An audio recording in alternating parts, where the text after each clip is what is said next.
So we're starting today on what's called the Containment Policy. This is a double-star term. The Containment Policy, if you get any Cold War question, Korea, Vietnam, random thing about the Cold War counter-movement, I don't know. If you get anything, you must use this term on your essay because it is one of the most important terms in the entire Cold War. Now, what happens is that the Containment Policy, which, by the way, if you want to put a date range, goes from 1950 to 1985.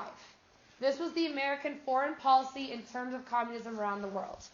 Now, what happens is that the idea was that on one side, the USSR felt like America was getting into their territory, while on the other side, America felt like the big bad bear of Russia was going and bearing on them. And so what happens is that America decides that they are going to institute the containment policy. The containment policy basically means we are going to contain communism. Basically, all the people who are communists right now are lost causes. We can't fix that. But as long as we contain it in those countries, we'll be just fine. Now, this leads to a term that is known as the Iron Curtain, which is also a double-star term.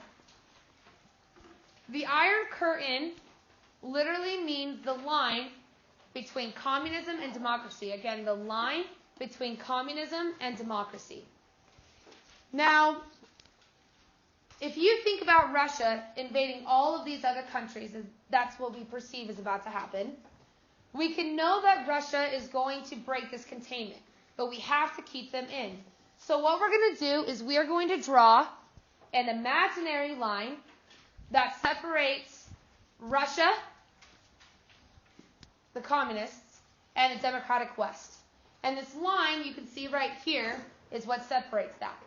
Now, all of the nations that are not Russia, if you want to write this down, all the nations in the communist area of the Iron Curtain that are not Russia are what are called satellite nations. Satellite nations. Basically what that means is, sure, you have the freedom to be your own nation, but basically you're Russia. So this is where things like Ukraine and Belarus, basically Eastern European countries, if you want to put that down, that might be the easiest. Eastern European countries equals satellite nations. Thank you. Hank. Here today? He was here yesterday. He did 2 days ago. in a look. You said one wasn't here today? Yeah. I'm supposed to take this back. What are you sitting back there for? Guys, we can't keep switching this. This is so confusing. And then he doesn't come on. He doesn't come? Yeah. Okay. He came last time. Okay, anyways. So Eastern European countries are what are known as the satellite nations. So basically they're under Russian control. Now these satellite nations, by the way, still exist today. The most famous one is Ukraine. Now, Ukraine, it's really sad about Ukraine. Ukraine basically was controlled completely by Russia. It still continues to be controlled. Even though they had a president, Russia overthrew their president a couple years ago. They went into mass, basically civil war. I had a student a couple years ago, and he was a Russian kid who had been adopted about 2 years earlier. So very thick Russian accent, or at least that's what I thought. Well, their actual reality is that he was Ukrainian. And I didn't know that at the time. I start teaching the Cold War to him in a core class, and he stands up. He just starts going off in Ukrainian, which is a dialect of Russian, basically. They're very similar. The kid flips out, throws a chair and walks out. And imagine me having no idea what's going on. So the reality is that he was from Ukraine. And you have to understand is that they feel like, they are very, very oppressed by this Russian government. And it got to the point where when we talked about the Cold War, he had to go and do an alternative packet because it was so emotional for him to learn about this, because it was so intense for him. So really these satellite nations come under complete control. And this Iron Curtain right here, which basically is right to the left of Germany, if you see this right here, what part of Germany do you think this is? Berlin is the I, and this is East Germany and West Germany. That's what basically separates it. Now, this Iron Curtain goes up and basically exists until the fall of the USSR in 1991. So the Iron Curtain ends with the fall of the USSR in 1991. Now, this Iron Curtain, though, literally is just this barrier between West and East, or the Western and Eastern worlds. Now, as we're combating this Iron Curtain, we do begin to make some attempts to stop communism from spreading. And one example is the Truman Doctrine. Now, the Truman Doctrine, if you want to put next to it, is humanitarian aid to post-war Europe. And in theory, Truman says, I got a cute little picture of Truman. So Truman, over here, which I know some of you don't like, Truman attempts to send aid in the billions of dollars to post-war Europe. Remember, when Germany had a terrible economy and they began to collapse, it gave the rise to Hitler. So in theory, this would prevent Nazi Germany from rising again in Europe. However, it wasn't just to do that. In fact, most of the Truman Doctrine was aimed at stopping communism. Because remember, communism is bred from poverty. So if you keep people out of poverty, are they going to be in communism? In theory, no. That was for you guys' question, but I answered my own question. That's cool. So the major two countries that you need to know for the Truman Doctrine are Greece and Turkey. Greece and Turkey are going to send the main ones. And the reason why is because the Russians come in and they feel like these two countries are going to fall to communism. Now, again, the goal of this was in order to be able to stop the Russians from coming into Greece. So if you see right here, you have the Russians.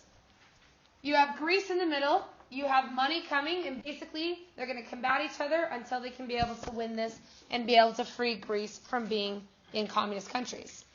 Now, some people, though, saw this as just America wasting money. We're sending billions of aid over here when our own foreign policy is just basically on the border of collapse following the war.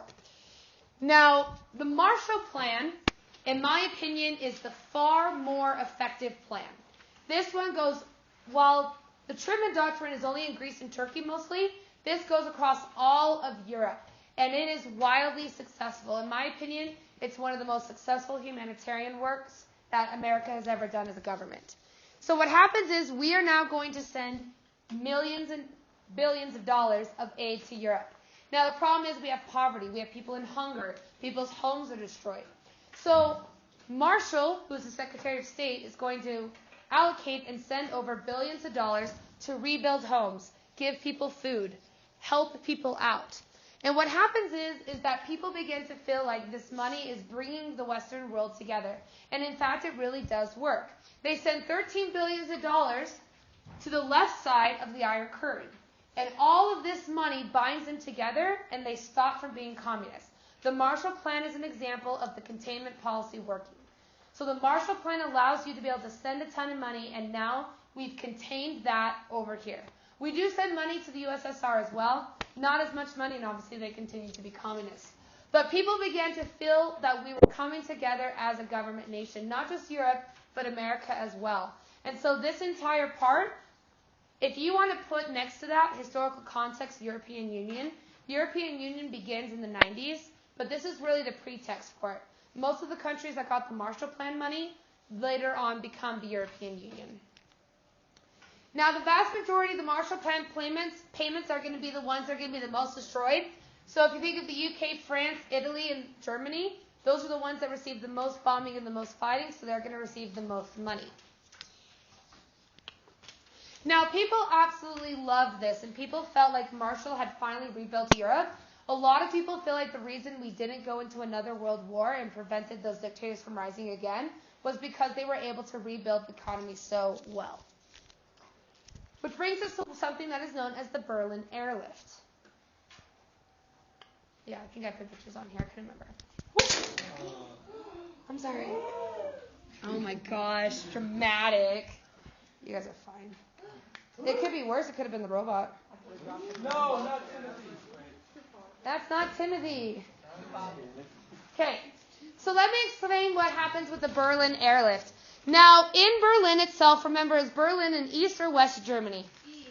East Germany. And so they're on the Russian side, which normally wouldn't be a problem. Your supply trucks to get to the West Berliners goes in and out of these supply routes. Well, the USSR is going to decide it's time to end these relations, and they cut off the border to Berlin. So imagine if all of this was communist, you're still being fed, and all of a sudden you're now banned from being able to go across and go and help the Berliners. Basically, it cuts them off and begins to starve them. And by the way, these West Berliners were not given any food by East Berlin. They were just left there to die, pretty much. Now, they probably would have helped them, but the goal was to say like, oh, your government's treating you poorly. They can't help you. Come join East Berlin, and the goal was to take over all of Berlin. Well, what ends up happening is that instead, the Allied forces, so France, the UK, and America, are going to do what's known as the Berlin Airlift, which is where they take their bombers, which are normally used to drop bombs, and instead, they begin to send them over into Berlin. Now, there's this giant airport in Berlin, and basically they're landing a plane every 30 seconds to bring in this aid. Now, the goal was that we had an agreement that said you couldn't shoot the planes down. Had the planes been shot down, probably would start another world war. Now, this aid was tremendously needed. These people needed to be able to survive, and the Berlin Airlift lasts approximately 30 days is the length of its entire time period. Now, interesting thing to note about the Berlin Airlift as well is that the Berlin Airlift, the different things that they ended up sending, they sent food, provisions, water, things like that. One of the most famous examples, though, of a way that they were able to help is they would begin to send in Hershey chocolate. Now, the Hershey chocolate bars, basically, Hershey said, oh, we would love to help the Berliners. Here's several $1 million worth of chocolate. Yay. So America takes them and drops them on the children, and there's all these fancy photos like you can see right here of the kids getting the chocolate bars. And these pictures go all across the world. And what do you think happens to Hershey chocolate bars? They blow up. Yeah, they blow up and they're famous now. Now they're the number one chocolate bar in the world. So was it to help the kids? Sure. But it worked as a really great marketing tactic as well. It was a capitalist ploy pretty much. And it worked really well. Now in terms of a local example, probably the most famous one in Utah is a guy known as the Candy Bomber. So he is up in Ogden, if you don't know, and he was one of the Berlin airlifters, and he was one of the people that dropped chocolate and candy on all the kids that were below. He still does candy bomb drops. So they just had one last June, where he flew above Hill Air Force Base and dropped candy on all the kids. Sounds like So a good time. he's like 85, 90 years old, and he still flies planes. That's okay. Yeah, it's pretty cool. If he's still alive, I mean, he does it every June, so check in June to see if they're going to do it again. I know that they did it on the off year of the air show, and this year's the air show, so probably next year. Okay. Now, following the Berlin Airlift, which was eventually lifted and the trade routes were able to open up again, following the Berlin Airlift, America is going to create what is known as NATO, and NATO is a starred term. NATO is the North Atlantic, getting the two confused, NAFTA and NATO, the North Atlantic Treaty Organization. Basically, what this is going to do is that this is going to ally all of the countries that were in that the European Union area, so the Marshall Plan, as well as America, Canada, Mexico, and they're all going to ally. And basically what they're going to say is if anybody else gets attacked, you're going to treat that as an attack on yourself, and you're going to declare war. A great example of where this occurred and where this was important was September 11th. Following September 11th, we declared war, and all the other NATO countries did the same exact thing. When we bombed Syria 2 weeks ago, all the other countries then agreed that they would be willing to bomb if they were asked. Most of them. A couple of them said no. The UK said that they needed to build up better forces and look at different plans other than bombing. And then Canada also said that they will help supply weapons, but they won't drop them. So NATO becomes very important. And if you want to know another example of why NATO is so important, is at Christmas time, you may have heard of something called the Santa Tracker. So what happened is that about 10 years ago, actually it was more than 10 years ago, about 40 years ago, there was an ad in a newspaper for like a call Santa, and you could call Santa and see where it's at with the tracker. It was for like Macy's or something. But the printer in Colorado, the paper, printed the wrong number. And instead of printing the number for the Macy's in like New York, Instead, it was the hotline for the top general at NATO in America. So basically, the super secret line that nobody's supposed to have a phone number for got printed in the newspaper. So all these kids started to call this general, and the general played along, and it became a tradition and became known as the Santa Tracker. So every single year at Christmas time, NATO tracks Santa all around the world, which is why you can go on NATO's website and track Santa.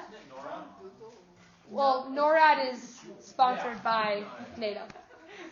NORAD is the official term, but NORAD is the North Pole organization, so it's specifically for the Santa Tracker. But yeah, so it's put on and it's funded by your government for NATO. So now you know. Yeah, if you want to put that in an essay, there you go. That's so sweet. I think your person would think you're silly, but whatever. Anyways, yeah. Oh, yeah. So NATO ends up getting signed, and then this kind of becomes our pact against Russia in the larger picture. Now, this brings us to something known as the Korean War, which is our big topic that we're going to talk about today. Now, the Korean War, which is 3 stars, could totally be an essay. It's been an essay before. I don't know, all these teachers are predicting the DBQ this year. So you might, okay, let me explain really quickly. First off, everything that's left on this paper is going to be part of that extra lecture. Okay? So you don't need that anymore. Now you can just switch to the new one, which I don't know what the connect the dots are. So, no, we don't know that. So if you'll switch to the new notes from today. This is a very round thing. I had to pick a cute one. A lot of them were boring. I picked the adorable one. Okay. 3 stars, yeah. This and Vietnam are 3 stars because both of them have been essays in the past. Is he asleep? No. Oh, he was just petting your hand, and so I wasn't sure. I just got a high five with no energy. Oh, okay. Gotcha. So we're going to talk about the Korean War. Now, things that you need to know about the Korean War. You need to know its causes and consequences. Causes and consequences. And you need to know the difference between Korea and Vietnam. No. I don't know why you're laughing. No, it's... Okay, I meant not Korea and Vietnam, the country, as in the Korean and Vietnam Wars. Does that help you better? Okay. You need to know the difference between the two because an LEQ, I think it was from the 80s, that was the question, is a comparison essay between the Korean and Vietnam Wars. And you need to know the difference because they're pretty heavy. Now, the Korean War is going to be our first movement into fighting communism. So this becomes an official fight against communism. Or I should say an unofficial fight. Now, I'll tell you why it's an unofficial fight in just a second. Now, if you look at North Korea and South Korea, what happens is that you have this line that's going to separate it. Now, what happens is that Korea was actually part of the USSR communist regime following the war in 1945. It was part of China and Japan. It had a lot of control from Japan. And so what they decide to do is they decide to split it, and their goal was to do exactly what they've done with Germany. So if you split it in half, the North is communist, controlled by the USSR, and the South becomes democratic with the United States. Now what happens is that they split along what is known as the 38th parallel, and that's a key term that I would start is the 38th parallel. The 38th parallel becomes the physical barrier between communism, which is in the north, and democracy, which is in the south. You have to write it.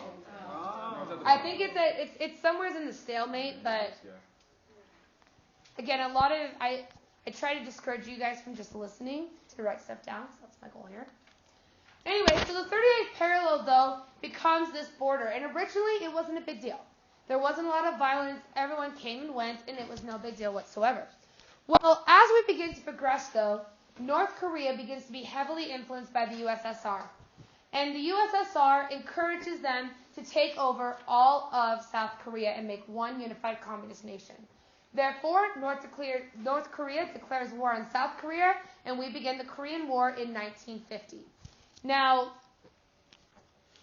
with this, though, America begins to respond. Now, a very important difference between Vietnam and the Korean War that you must know. The Korean War was not a war, officially. Officially, we have never gone to war with Korea. What it was called is what is known as a police action, which you need to star police action. Now, this police action, what happens is this is the first test of the United Nations. So the United Nations comes together and says North Korean aggression must be stopped. We are going to declare a police action, which the UN has a police force.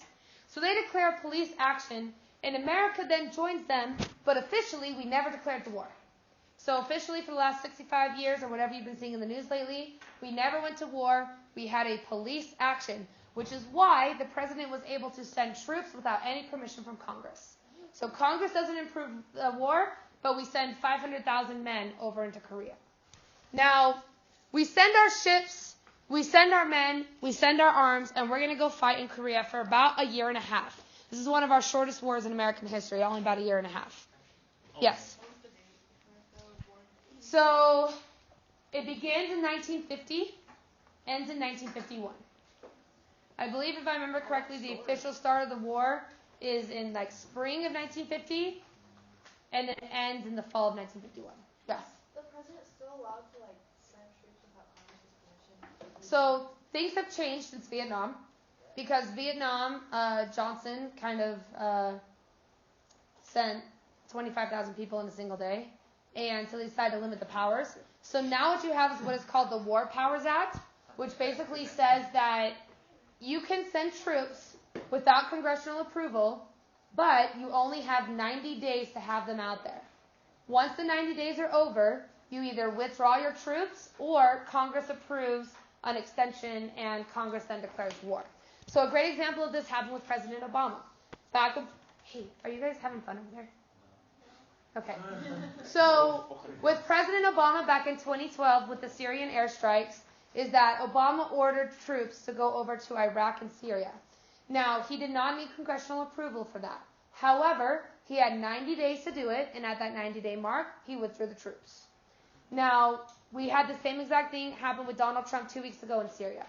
That's why if you saw on, I saw it all over Facebook from people who are not informed of the War Powers Act, is that they were all saying, this is unconstitutional. It's congressional power to declare war. Well, it's not. You can send troops, you just have to bring them back within 90 days. Same reason why we sent troops over to North Korea. Boys, are you guys okay? We have troops on the outskirts of North Korea. But now, I have a good feeling, which we'll talk about later, they're not going to be there anymore. Yes? So if they pass that 90 days, then can you say it's unconstitutional? Yes, so then if that happens, then the president has then violated that order. And he can then be impeached. But that's never happened. And it will likely never happen because everybody will make it very, very clear that he can't do it. It's not like he's going to forget, like a homework assignment. He's going to be told every single day, you need to ask what happened. So that's what happened with after 9/11, is that Bush sent troops over immediately, but had to ask for a declaration of war, and it took 5 days to declare war. But we had already had troops over in Iraq and Afghanistan by that point. Yeah, I was wondering how long it would take to declare war, so how long the whole system will take. Because if it's an You can send troops immediately, because the same exact thing, boys, you're going to have to be separated today. Okay. So the same exact thing happened when President Obama sent troops to go kill or capture and then later kill Osama bin Laden. That's what happened there. He sent troops, although his defense team knew, Congress didn't know, nobody knew, but he sent troops to be able to go and do that mission. He can be able to do that. All he has to do is inform Congress at some point within 48 hours of the event, and he then has 90 days to withdraw troops, which he did. Obama did. Yeah. But yeah, they'll be told multiple times. I was just wondering, because it took them long to declare war, and it was In theory, situation. if we're going to war, we've already asked Congress probably at that point to keep troops in, because our war with Iraq officially ended in 2007, but we still had troops over there. That was through congressional approval. But if we're declaring war, it's going to be within a few days. That's like the high priority. That's what would happen if that happened to North Korea. But I highly doubt that will happen in Trump's presidency with all the events that have happened in the last couple of weeks, which I will tell you about in about 15 minutes. Okay, anyways, so this war begins with North Korea invading into South Korea. Now, I will tell you something about this map, because in regular class, I go through this map over and over and over again. There are basically 8 or 10 or so different parts of the war that happen about every 2 months. And basically, part 1, North invades South. Part 2, South invades North. North invades South. South invades North. They basically go back and forth this line for a year and a half, constantly. Now, when we talk about the causes of the war, if you just put contain communism, I mean, that's it. It's a containment policy. We wanted to keep communism out of Korea. We did not want them to be able to become communist, because if that falls, we already lost China. China's communist at this point.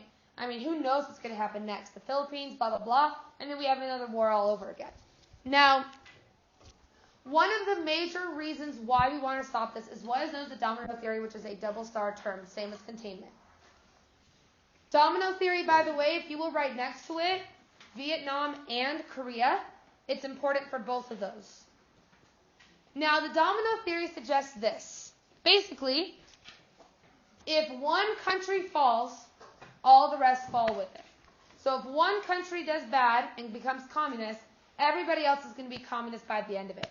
That's part of the reason why this containment works. You contain it from going into one spot, and then it prevents all the rest from being taken over by the communists. So they think communism is like a disease, basically. Yeah. It's being treated as a disease. Putting you into quarantine with Russia and leave everybody else. Because that's, I mean, if you want a great continuity in American society, it's democracy. All we want is to be able to make everybody democratic. I mean, literally every single time period that we've learned about is about us spreading democracy or our own beliefs across the world. Yeah. Think about imperialism. It's the same thing, right? This is what happens over and over again. And we're still doing it. That's what we're doing in North Korea right now. That's why we don't like North Korea. It's because they're communist. Now, Anyways, so a really quick overview of the war, mostly because I want to be able to show you what's been happening right now that's so important. So we begin this war with the paratroopers. Now, this is the first war to be able to use these paratroopers that are going to go into the jungles in Korea. Now, when you get dropped into it, you then begin to form these like little squadrons, and we actually have a return of trench warfare. Now, these trenches, by the way, become extremely important, because what the Koreans would do is that while in a regular war of like World War I, you stand on opposite sides of the line, you have no man's land, you shoot through, what's going to happen is that they're going to have so many trenches that they're just going to run up and go over your trench and shoot you. They did not believe that they could be protected by trenches. They ran at you, and it caused massive amounts of death. Now, in terms of this return of this trench warfare, basically what would happen is when you landed as a paratrooper, you would have 10 people in your squadron. You would then dig a hole that would have about a 10-foot wall, and you would sit in that hole and you would defend that hole. There wasn't a lot of, here's a base camp, go out on missions, or large amounts of people. You had these little holes all over Korea. If we get essay question on the Korean War, can we use trench warfare as a term? I think trench warfare would be good historical context, and then you say this is the return of trench warfare. Okay. Use it as continuity. You could also use it as a continuity, yes. Because it's bringing it back. Or a change if you want to argue it's a change from World War II. Again, however you want to write it. Okay. I don't know. I really want a Cold War question because I think a lot of students like it and they haven't had it in a while. But of course, I'm probably going to be wrong. Anyways, so this is an example, though, of how this warfare was different. So it says our trenches were only about 20 meters in front of theirs. We were eyeball to eyeball. We couldn't move at all in the daytime without getting shot at. Machine gun fire would come in, grenades, small arms fire, all from within spitting distance. It was like World War I. We lived in a maze of bunkers and deep trenches. There were bodies strewn all over the place. Hundreds of bodies frozen in the snow, which we'll talk about in just a second. So we have this massive amount of deaths that's going on in Korea, which, again, we're not in a war, right? We're just helping them, right? Yeah. So this massive amount of death begins to occur. We end up losing about 50,000 troops in the Korean War. Now, altogether, though, the turning point for the war is winter, which sounds weird, right? Here's the thing, is that when you think of Korea, it's jungles. But here's the thing about Korea. Korea also has winter, a really bad winter. There's a reason why the Winter Olympics were there just 2 months ago. They didn't realize how serious winter was in Korea. So we send all these troops over, everybody's all happy and smiling and things like that, right? Winter hits, and they have no boots. They have no coats. They have no way to be able to survive. People begin to die of frostbite over in this war. The most amount of death occurs in the wintertime. People just froze to death because they were not prepared. Now, China becomes the other turning point in this battle. So if you want to know that too, China becomes a turning point in this battle as well. What happens is that China joins North Korea in their fight. Well, the Chinese had been used to fighting in the winter. So they had these nice warm coats. They had guns that wouldn't get socked from the winter. And the Chinese forces coming in really makes a major play in this war. Now, if you've seen pictures like this, what happens is, if you don't know, after a really tough winter comes spring. And when spring comes, all the snow melts. And instead of melting into like thin air, it melts into mud. And what happens is that the springtime becomes just miserable. It's basically trench foot all over again. People are living in mud. People are getting wet. It's raining all the time. People are just absolutely miserable in Korea. Now, if you've ever been to Washington, D.C., you've probably seen one of the monuments, which is the Korean War Monument. And you can see how they have like these like coat things. Those are the ones that are being shown in that last picture. Those are the example of the miserable conditions that they had to live in Korea. Now, America's reaction to the Korean Wars is also an important difference. Most of America supported the war. It was that, stop communism. They have the hydrogen bomb. Stop them. That's all of this was. People massively supported this war because they wanted to stop communism. Vietnam is way different. Most people by 1968 hate Vietnam. So, again, a really great one and a comparison essay between the two. So most Americans did support the war. Now, in terms of the end of the war, how's this all going to end? Basically, we begin to blow up the North Korean supply lines. So we begin to blow them up, and we think we're going to win. And we end up pushing the North Koreans all the way up to the northeast corner of Korea, right on the border of China. And this is where it gets very interesting. So following our explosion of all the supply lines across North Korea, we have this guy come in, Douglas Macarthur. Now, Douglas Macarthur, yes? I'm so sorry. Why would you want to blow up supply lines? In North Korea? Because then you can't eat. Remember Sherman doing the Sherman pretzels in the Civil War? It basically stops you from being able to get ammunitions and food. But it's like the people are already starving anyway.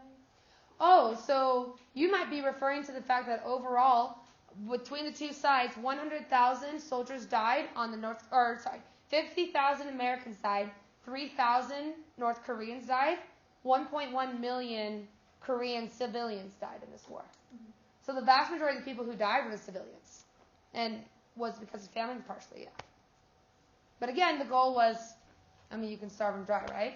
Yeah. So what happens is you have Douglas Macarthur. Now, do you guys remember when we learned about Arthur Macarthur?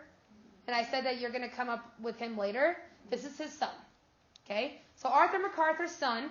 So Arthur Macarthur members in the Philippines. Douglas Macarthur then gets raised in the Philippines, and he becomes one of the saviors of the Philippines. He's very well respected in the Philippines. The major airport in the Philippines, by the way, is named after him. They have a national holiday for their birthday because he is seen as the liberator of the Philippines following World War II when Japan had taken them over. Now, Douglas Macarthur was like a pretty bad apple, okay? He was like super cool. Everybody thought he was awesome. He was really rebellious. He was like a rebel kid in the 50s. And he is going to be the major general of American forces in North Korea.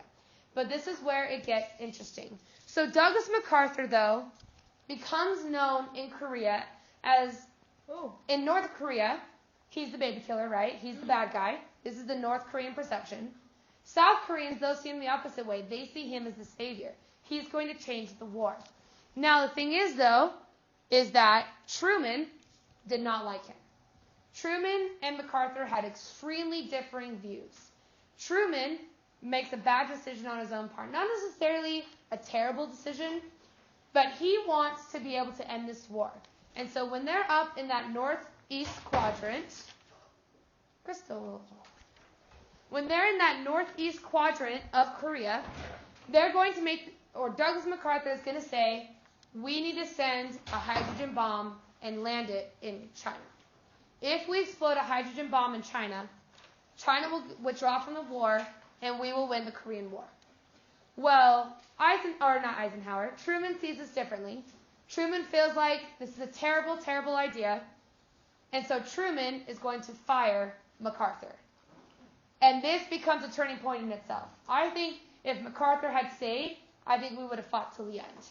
But MacArthur gets fired, and this is the turning point for Truman. Everyone hates Truman. Yes? So, like, if we would have dropped the hydrogen bomb, would that have started a nuclear war and we all just died? And that's exactly what I was getting to next. Why Truman didn't want to drop the bomb? He didn't want the USSR to declare war. He knew that if the bomb were dropped, probably the USSR would declare war and would become basically an atomic age war between these two countries. At the same time, Truman felt like if we do a swift thing of Korea, American souls would be ready to go, and we would be just like World War II after Pearl Harbor. Yes? Why don't we just, like, fire actual just bombs at China, not, like, nuclear bombs? Because think about the border between North Korea and China. It's really mountainous because that's the Himalayas. So the problem that you have is a geographic problem. Nobody lives there on that border. So you'd be bombing mainland China rather than the one place that they wanted, which is where the military was. And they knew they couldn't just send regular bombs because regular bombs wouldn't have had the impact in the hilly areas. Make sense? So Douglas MacArthur gets fired, and we're going to begin a new age. And it's basically the end of the war. We can't win at this point.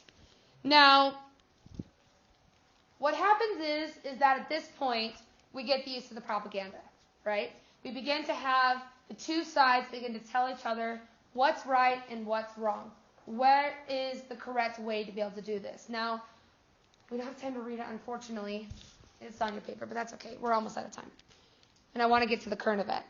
So we begin to see these leaflets come out that say things like, the UN soldier gets helmets, and they get food, and they get shelter. If you're a North Korean, your people don't care about you. The Russians don't care about you. Defect to the United States. People begin to use an emotional war to be able to win. Now, North Korea, the end of the Korean War. We end the war in what is known as a stalemate, and you need to know that we end in a stalemate. The war never ended. We just agreed to stop fighting. We never signed a peace treaty. We never said the war is over. We just ended it. And this officially begins North Koreans' hatred for the Americans. In North Korea, you have two people that you hate. You hate America and you hate Japan. Japan let you down in World War II, and America let you down in the Korean War. Now, why a lot of this hatred came is because people began to see the Americans as these murderous people. And what happened is one of the last things that happens in the Korean War is that all of these POW soldiers in North Korea were killed in this massacre. And the Koreans took that as, we can't trust the Americans because they can't even keep our own people safe. And so what happens is that this harsh border between North and South Korea begins. And this right here is the border between North and South Korea. It's what is known as the Demilitarized Zone, which you can use in an essay if you want. The Demilitarized Zone ends right here. Now, we can tell that this is the South Korean side because it has a camera, has a picture. And then right here is the border, and on the other side is North Korea. Now, this border is monitored 24 hours a day, every single day. You cross this border, you've just started a war between North and South Korea. This happened a couple of months ago. There was a North Korean defector that drove a Jeep across. He ended up running across on the other side of this building right here. He was shot 18 times, and he laid on the ground.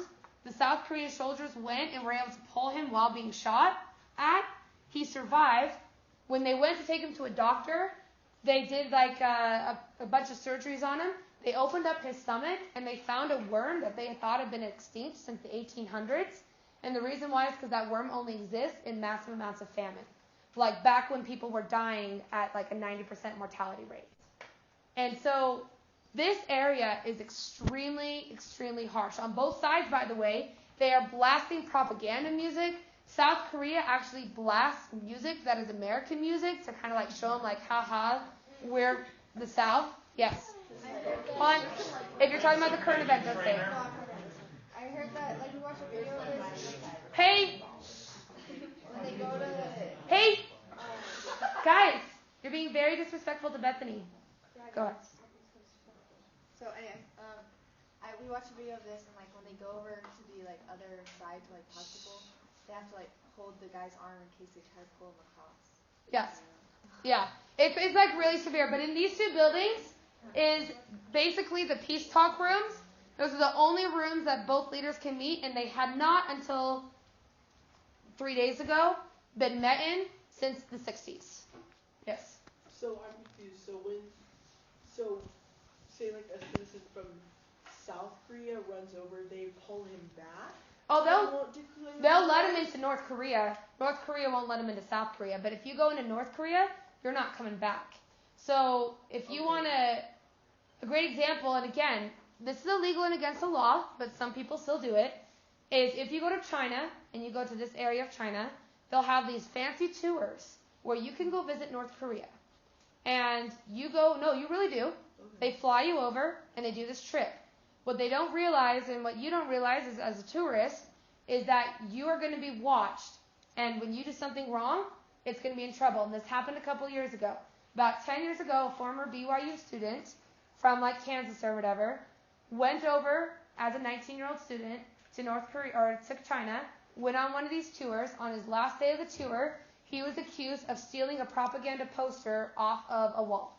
So basically grabbing a poster off the wall. He was convicted of high treason and sentenced to 18 years in a hard labor camp.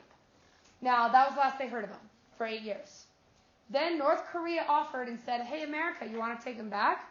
Well, what had happened was the kid was in a coma. And basically they said, oh, he got sick or something, and he's sick. Well, through this whole trade, they were able to get him back. And what they discovered when they got him back is he had likely been in the coma since about 6 months after he was captured and put into jail. And what they think is based on the way that his brain is now formed, they think that they beat him so severely that his brain basically went to mush and didn't exist anymore. And then based on the internal injuries that he had those worms in him from the 1800s. And they said basically he was starved pretty much to death. And then they ended up taking him off life support and he ended up dying. So don't do that. And it's all over China. You can see ads for it all over China. Yes?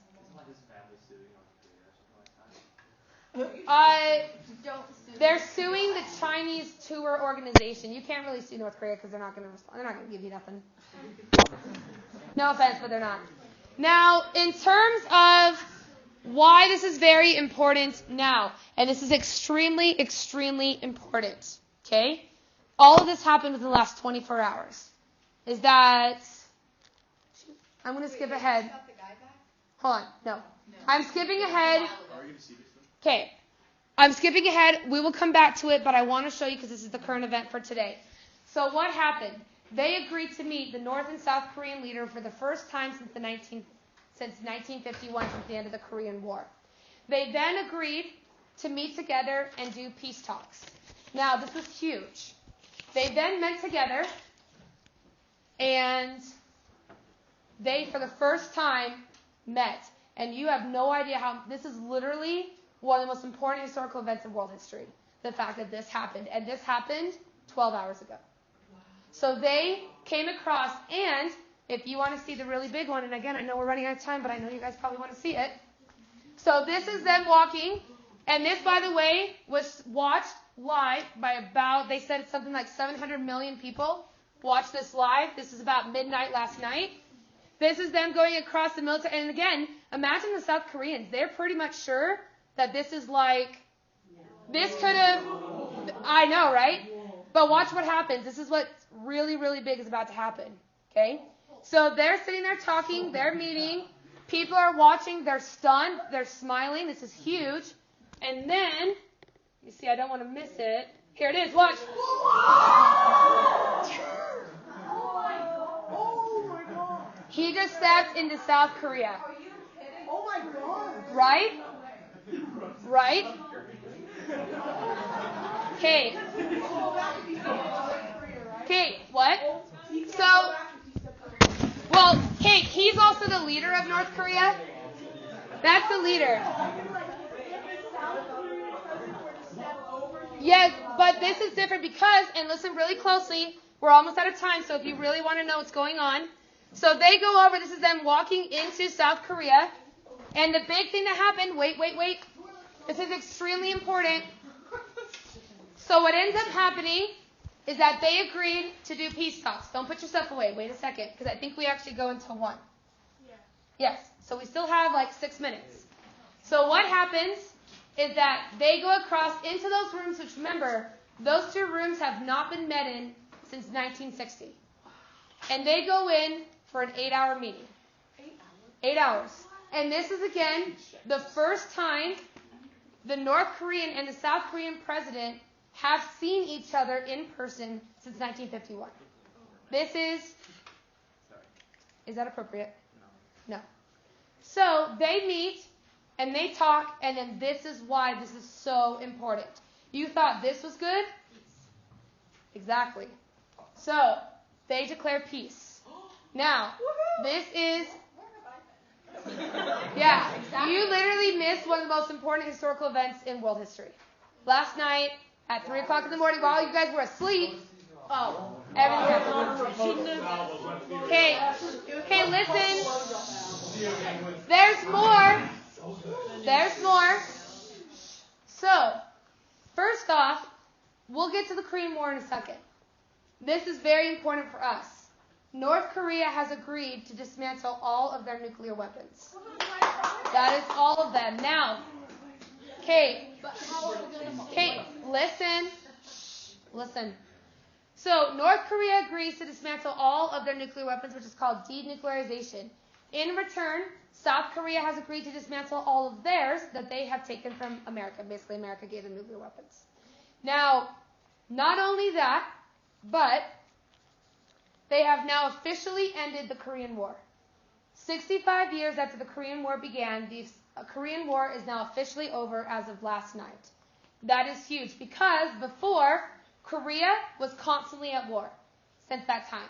That's where we get all of this. So all of a sudden, the propaganda has stopped. They're not shouting it anymore. Soldiers have begun to leave the Demilitarized Zone. And this is, ready for this? They have decided that as of August of this year, they are going to reunite all families who were lost with the split of the war, and they are planning to come together. They're still going to be separate countries, but they're going to open up the border between the two. They're going to compete under one united flag, so when they go to the Olympics, it will be one single Korea. And she's crying too, oh my gosh. This is a huge, huge deal. In theory, I know, I saw in the 8-pusher thing, they were like, this is literally the most perfect timing ever. So, according to this, in theory, if everything stays the way that it appears right now, everything seems okay with Korea.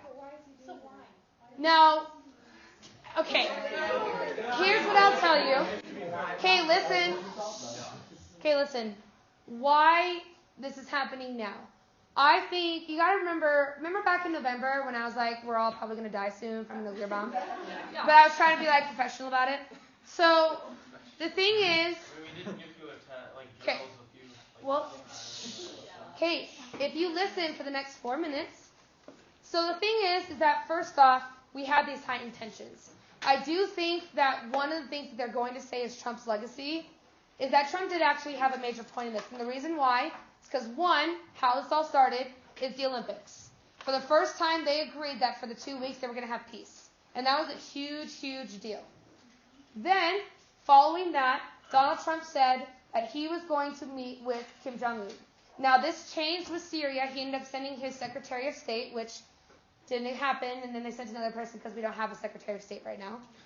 And so he was fired about a month ago. So we just appointed one yesterday, yes. Now, okay, listen. Hey, if you want to know. So what happens is that we begin to have these meetings. North Korea sent his sister to go meet with South Korea. They then talked for the first time on the phone since the 1950s. Then they began to meet and mingle, and then they decided to have this meeting, which was huge. And the fact that if you watch Kim Jong-un going up and shaking somebody's hand with a smile on their face, I mean, that is huge, right? This is massive. So I will say that right now, Donald Trump does feel extremely positively about all this. A couple of days ago, he said that he felt like Kim Jong-un is a stand-up guy. And, I mean, hold on, calm.